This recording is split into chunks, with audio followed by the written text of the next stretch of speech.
Now let's find some ways to type less in processing. Let's go back to our program here with a circle beat. And the first thing we are going to do is we're going to change this n equals n plus 1. N equals n plus 1. There is another way you could type this, and it's much shorter actually. It's n plus plus. Both of these instructions mean exactly the same. If n was here 17, then after executing one of these two options, n is 18. Just adds 1 to n. So we can come here and just replace all this part with plus plus. And the program still works. So anytime you want to increase a variable by 1, then you just type plus plus after the name of the variable. Okay, that was easy. The second optimization we're going to do is actually get rid of this variable n. What is n actually doing? N starts being 0 and it increases every time draw is called. So every time draw is executed, at the end it's adding 1 to n. So you could think of it as a frame counter. How many frames did processing draw? We could print this. We can print ln the variable n. And now down here we're going to see how many frames did processing draw. You can see it goes quite fast, already 300 frames in just a moment. If you go to the reference here and search for frame count, you will see there is a variable already existing that does that. You can see here, frame count contains the number of frames displayed since the program started. Inside setup, the value is 0, and after the first iteration of draw, it is 1, etc. So let's print this out. I'm going to print ln frame count. And you're going to see exactly the same thing down here. Just as numbers going up. So that means I can get rid of n of this print. At the beginning of the program, I'm going to get rid of this n equals 0. The variable n doesn't exist anymore. So now here, instead of n, I can type frame count modulo 60. And the program still works exactly as before. And we have one less variable. So let's type here that we have discovered frame count. This frame count variable is something that we could use in most of the programs we have done in the last 70 episodes or so. In many cases, we needed some kind of variable that was just increasing over time, and actually there is one. But there is one important thing we should consider when using frame count, and that is that this variable is an integer variable. So it's no problem if we're just interested in integer numbers.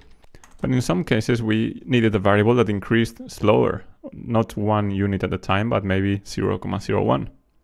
We could still use frame count, but we have to be a little bit careful. I'm gonna print here, print ln frame count divided by 100. And let's see what happens then. And you can see it's printing lots of zeros. Now it's 1, 2.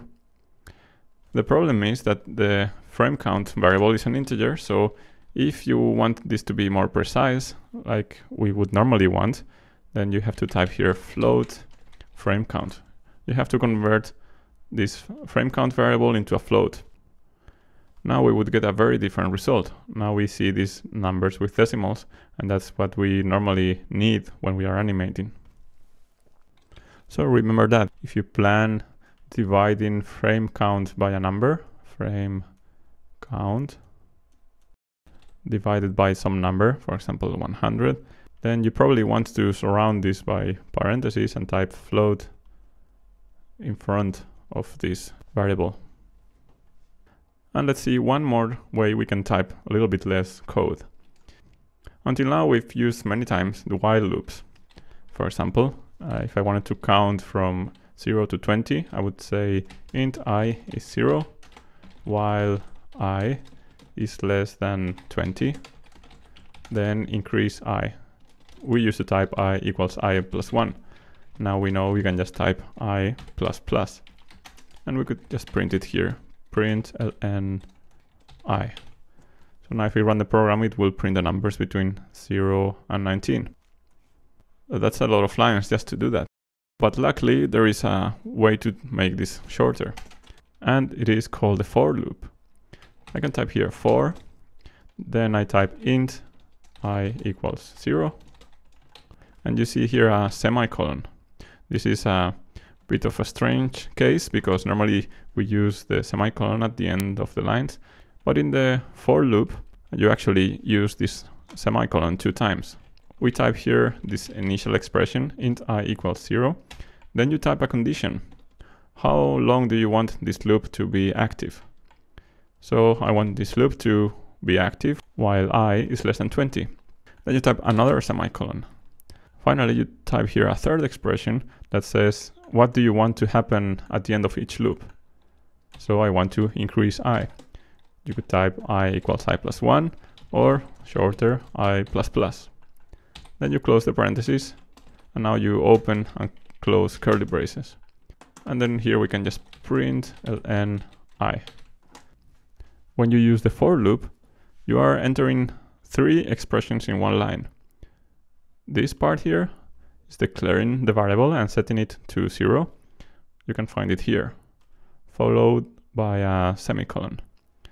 Then you have this condition here, I is less than 20. So I want to run this loop while I is less than 20. And at the end of the loop, I want to increase the variable. And I'm doing that here. So I'm gonna delete this and let's try our new program here. So you can see it's doing exactly the same. You can define here, maybe you want to start at 5 and go up to 16 or 16. And you can see that the program is starting here at 5 and counts up to 15. What if you want to increase I in steps of 2 instead of 1? You don't want to type here I equals I plus 1, but maybe plus 2. Could you type maybe I plus plus plus plus? You cannot do that, but there's luckily another short way to do that. You can type plus equals 2. When you're typing here plus equals, what you're asking processing to do is increase this variable by this amount. So you're telling processing add 2 to the variable I. Or you could type here 3. If I run the program now, then you can see that the program starts printing at 5, 8, 11, 14, and then it's over. So let's add this to our list here. If we want to type n equals n plus 2, then the short way of typing this is n plus equals 2. You can type any value instead of 2. And this works also when going in the opposite direction. Let me move this out of the way here, and so we can write here the cases when we are decreasing the variable. N equals n minus 1. You can type that as n minus minus semicolon. And if you want to subtract some other value too from n, so n equals n minus 4, then you can type n minus equals 4. So these are the ways we have been doing this until today, and this is a little bit shorter. You can use those if you prefer, or if you encounter these expressions somewhere in a program, then at least you know what they mean.